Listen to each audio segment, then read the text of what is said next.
ഞങ്ങളിന്ന് പോണത് ഒരു ഓണം സെലിബ്രേഷനിൽ പങ്കെടുക്കാൻ വേണ്ടിയിട്ടാണ് കേട്ടോ. പ്രത്യേകിച്ച് പറയുകയാണെങ്കിൽ ഞാൻ 2 വർഷത്തോളമായി DMAയിൽ ഒരു മെമ്പർഷിപ്പ് എടുത്തിട്ട് ഇതുവരെ ഒരു പ്രോഗ്രാമിന് അറ്റൻഡ് ചെയ്യാൻ പോലും പറ്റിയിട്ടുണ്ടായിരുന്നില്ല. ഇത് നമ്മളെ ചേച്ചി കേട്ടോ. ചേച്ചിയും കൂടെ നമ്മളെ കൂടെ വരുന്നുണ്ട്. ചേച്ചിന്ന് വിളിച്ചാൽ ചിലപ്പോൾ ചേച്ചീൻ്റെ കയ്യിൽ നിന്ന് അടി കിട്ടും. ഞങ്ങൾ അമ്മ എന്നാണ് വിളിക്കൽ, ശാന്തി അമ്മ എന്നാണ് കേട്ടോ ഞങ്ങൾ വിളിക്കാറ്. ദുബായ് മലയാളി അസോസിയേഷൻ്റെ ഭാഗമാവാൻ പറ്റുക എന്നുള്ളത് തന്നെ വലിയ കാര്യമാണ് കേട്ടോ. കാരണം അവരെല്ലാ വർഷവും ഓരോ പ്രോഗ്രാമും നടത്തലുണ്ട്. അതിലേക്കൊക്കെ നമ്മൾ ഇൻവൈറ്റ് ചെയ്യാറുണ്ട് കേട്ടോ. പക്ഷേ എനിക്കൊന്നും പോകാൻ പറ്റലില്ല. കാരണം എന്തെങ്കിലുമൊക്കെ റീസൺ ഉണ്ടാവും ആ സമയത്ത്. ഇത്തവണ ഞാൻ ഒന്നും നോക്കിയില്ല. നേരത്തെ തന്നെ ഞാൻ വരാമെന്ന് കേട്ടിട്ടുണ്ടായിരുന്നു. അപ്പോൾ തന്നെ നമ്മൾ എല്ലാവരും പെറുക്കി കൂട്ടിങ്ങാണ്ടാണ് ഈ പോക്ക്. അൽസാഹിയ വെഡിങ് ഹാളിൽ വെച്ചിട്ടാണ് നമ്മളെ ഓണം പരിപാടി ഉള്ളത്. നട്ടുച്ച സമയമായതുകൊണ്ട് തന്നെ നല്ല ചൂടുണ്ടായിരുന്നു പുറത്ത്. എനിക്കതൊന്നൊരു പ്രശ്നമേ അല്ല. കാരണം എനിക്ക് ഇങ്ങനെയുള്ള പ്രോഗ്രാമിനൊക്കെ പങ്കെടുക്കുക എന്ന് പറയുന്നത് എന്നെ ഭയങ്കര ഇഷ്ടമാണ്. എന്നെപ്പോലുള്ള പല അമ്മമാരും കുഞ്ഞുള്ളത് കാരണം അങ്ങനെ പോവാറുണ്ടാവില്ല പ്രോഗ്രാമിന്. പക്ഷെ ഞാനതൊന്നും മെയിൻ ചെയ്യാറില്ല. എൻ്റെ സമയം ഞാൻ മാക്സിമം യൂട്ടിലൈസ് ചെയ്യും. നമ്മളിപ്പോൾ കാണുന്നത് ഷിപ്പുകളൊക്കെ ഉള്ളൊരു പോർട്ടിൻ്റെ സൈഡിലൂടെയാണ് കേട്ടോ. ആ നേരെ ഫോക്കസ് ചെയ്ത് കാണുന്നതാണ് ക്യൂൻ എലിസബത്ത്. ക്യൂൻ എലിസബത്തിനെ കുറിച്ച് പറയുകയാണെന്നുണ്ടെങ്കിൽ ഒരുപാട് പറയാനുണ്ട്. ഒരു ദിവസം ഞാൻ എന്തായാലും ഇൻഷാ അള്ളാ അതിൽ പോയിട്ട് ഒരു വീഡിയോ ചെയ്യണ്ടേ, ഡീറ്റെയിൽസ് ആയിട്ടുള്ളൊരു വീഡിയോ തന്നെ ചെയ്യണ്ടേ. അങ്ങനെ നമ്മൾ വെഡ്ഡിങ് ഹാൾ എത്തിയിട്ടുണ്ട്. നമ്മളെ മാവേലിയൊക്കെ അതായ കിടക്കണം. പിന്നെ മറ്റേ സൈഡത്തെ മാവേലി നേരെ നിൽക്കുന്നുണ്ട് കേട്ടോ. നല്ല റഷായിരുന്നു കേട്ടോ. പ്രോഗ്രാമിന് രാവിലെ തന്നെ പ്രോഗ്രാം തുടങ്ങിയിട്ടുണ്ടായിരുന്നു. പക്ഷേ ഞങ്ങൾ എത്തിയത് ഒരു ഉച്ചക്ക് ആണ്. ഫുഡ് കഴിക്കാനില്ല ഒരു സമയം നോക്കിയിട്ടാണ് ഞങ്ങൾ എത്തിയത്. അപ്പോഴത്തെ തിരക്കുണ്ടല്ലേ, നല്ല തിരക്കുണ്ടായിരുന്നു. ഫുഡിനൊക്കെ നല്ല തിരക്കായിരുന്നു. ഹാളത്ര വലിപ്പമില്ലാത്തതുകൊണ്ട് എല്ലാവരും കൂടെ കൊള്ളണുണ്ടായിരുന്നില്ല. പിന്നെ നമ്മൾ കുറച്ച് ഫോട്ടോസും കാര്യങ്ങളൊക്കെ അവിടെ നിന്ന് എടുത്തു. അവിടെ ഫോട്ടോ എടുക്കാനൊരു സ്പേസ് ഉണ്ടായിരുന്നു കേട്ടോ.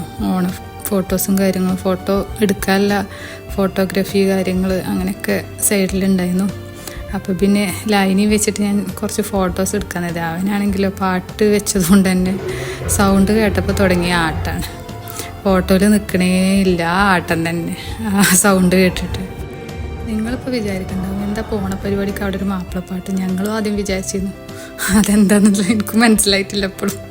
പിന്നെ ഫുഡിന് ക്യൂ നിന്നാണ്ട് അവസാനം ഫുഡ് കിട്ടിയിട്ടോ. നല്ല തിരക്കായാലും നമുക്ക് ഓൾറെഡി നമ്മൾ ഫുഡിന് നമ്മൾ പേര് കൊടുത്തുകൊണ്ട് നമുക്ക് ആദ്യം തന്നെ ഫുഡ് കിട്ടി. സദ്യ ഫ്രീ ഒന്നുമല്ല കേട്ടോ. ഫ്രീ എൻട്രി ആയതുകൊണ്ട് തന്നെ നല്ല തിരക്കുണ്ടായിരുന്നു. കാരണം ആൾക്കാർ ഇടിച്ച് കയറി വരികയായിരുന്നു. നാട്ടിലൊക്കെ ആണെന്നുണ്ടെങ്കിൽ നമുക്ക് നാട്ടിലുള്ള എല്ലാ ഓണപരിപാടിക്കും പങ്കെടുക്കാൻ പറ്റും. അതുപോലെ നമ്മൾ അടുത്തുള്ള വീടുകളിലൊക്കെ പോയിട്ട് സദ്യ കഴിക്കുക, പായസം കഴിക്കുക, അതൊരു വൈബ് വേറെ തന്നെയാണല്ലോ. ഇവിടെ പിന്നെ അതൊന്നും പോസിബിൾ അല്ലാത്തതുകൊണ്ട് നമുക്ക് ഇങ്ങനെയുള്ള പരിപാടിക്കൊക്കെ പങ്കെടുക്കുമ്പോഴുള്ളൂ നമുക്കൊരു ഓണാണെന്നുള്ളൊരു ഇത് തോന്നുക. കഴിഞ്ഞ 2 തവണ നമ്മൾ ലുലുന്നും നെസ്റ്റോന്നും നമ്മൾ ഓണം സദ്യ പ്രീ ബുക്ക് ചെയ്തിട്ടായിരുന്നു വാങ്ങിയത്. ഇപ്രാവശ്യം നമ്മൾ പ്രീ ബുക്ക് ചെയ്തിട്ടുണ്ട് തിരുവോണത്തിന്. ഇത് പിന്നെ നമ്മൾ ഓണം സെലിബ്രേഷൻ നേരത്തെ തുടങ്ങി.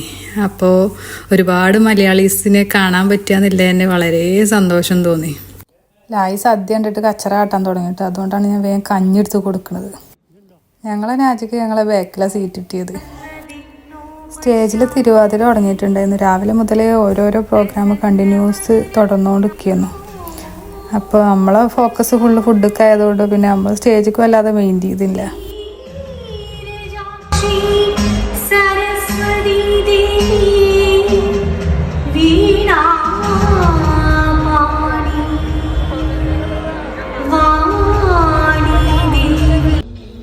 കുഴപ്പമില്ലാത്ത രീതിയിലുള്ള സദ്യയൊക്കെയായിരുന്നു കേട്ടോ.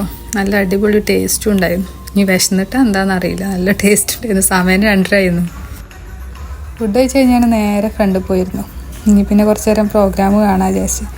ബാക്കിൽ പിന്നെ നല്ല തിരക്കായിരുന്നു. പിന്നെ നമുക്ക് ഫ്രണ്ടിൽ തന്നെ സീറ്റ് കിട്ടി. പ്രത്യേകിച്ച് പറയുകയാണെന്നുണ്ടെങ്കിൽ ഇവരെ ഡാൻസ് ഒരു മൊത്തലായിരുന്നു.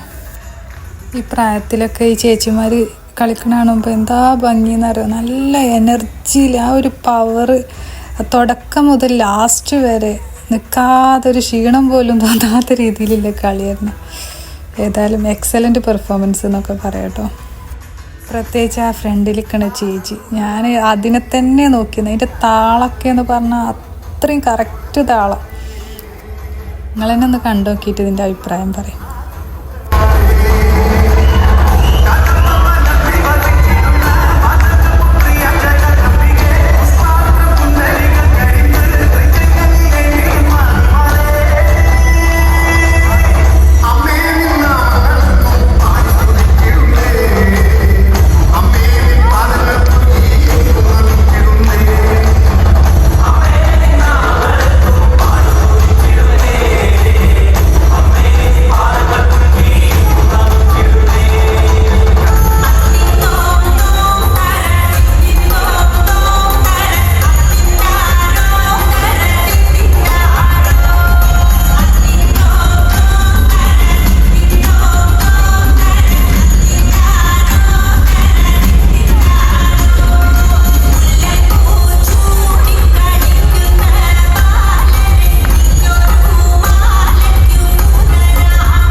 പ്രത്യേകിച്ച് എടുത്ത് പറയണം കേട്ടോ ഈ ചേച്ചിമാരെയും ചേട്ടന്മാരെയും കുറിച്ച്.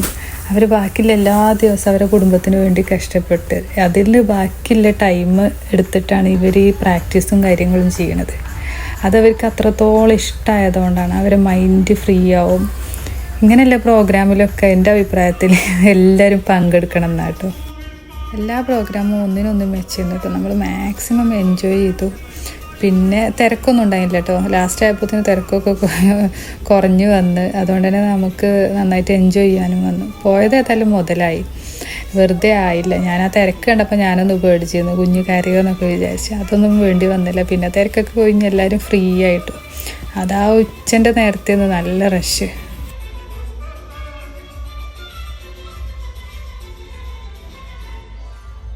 അപ്പോൾ ഇതിന് ചെണ്ടമേളം തുടങ്ങി കേട്ടോ. എനിക്ക് ഭയങ്കര എക്സൈറ്റിംഗ് ആയിട്ട് നിൽക്കുന്ന ഒരു പ്രോഗ്രാമാണ് ചെണ്ടമേളം. അത് കാണാനായിട്ട് ഞാൻ വെയിറ്റിങ്ങിലായിരുന്നു. അപ്പോൾ ഇതിനത് സ്റ്റാർട്ട് ചെയ്തു.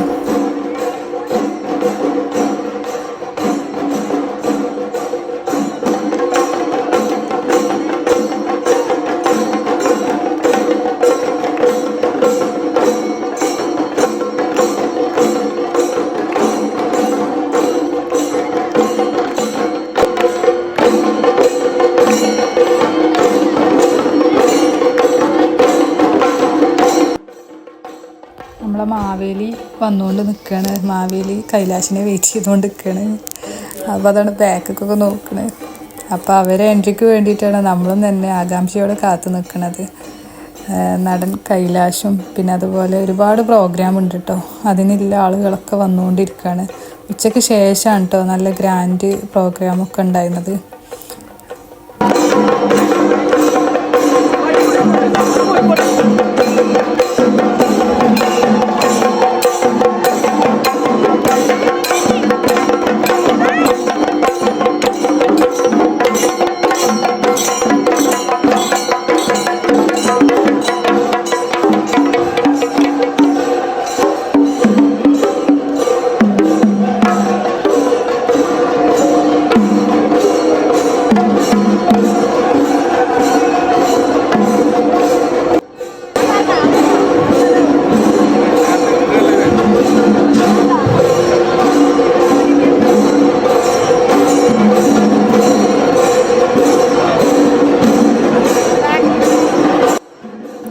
ഇത് കണ്ടപ്പോൾ നമുക്ക് നാട്ടിലൊരു ഓണം കൂടിയൊരു ഫീലാണ് വന്നത് കേട്ടോ.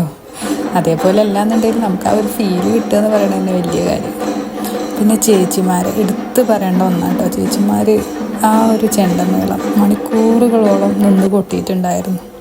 പിന്നെ സ്റ്റേജിൽ നിന്ന് കുറേ ടൈം അവരാ താളം വിടാതെ കൊട്ടിക്കൊണ്ടിരിക്കുകയായിരുന്നു. നല്ല ഭംഗിയുണ്ടായിരുന്നു കേട്ടോ കാണാൻ. അവരെ കോസ്റ്റ്യൂമും ആ കൊട്ടലും മാവേലിയും നല്ല അടിപൊളിയായിരുന്നു. ഏതായാലും നല്ല പ്രോഗ്രാമായിരുന്നു.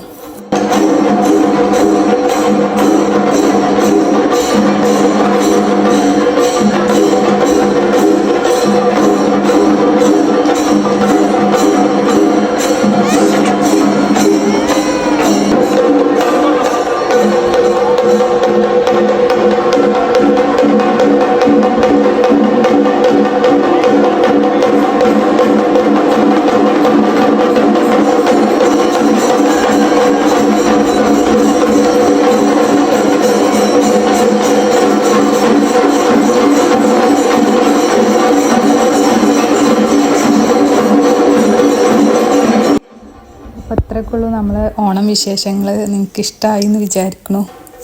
ഇങ്ങനെയുള്ള പ്രോഗ്രാമിലൊക്കെ മാക്സിമം പങ്കെടുക്കാൻ ശ്രമിക്കുക. നമുക്ക് എൻജോയ് ചെയ്യാൻ പറ്റുന്ന ടൈമൊക്കെ നമ്മൾ മാക്സിമം എൻജോയ് ചെയ്യുക. വീഡിയോ ഇഷ്ടമാകുകയാണെന്നുണ്ടെങ്കിൽ സബ്സ്ക്രൈബ് ചെയ്യുക, ലൈക്ക് ചെയ്യുക, കമൻറ്റ് ചെയ്യുക. Thank you.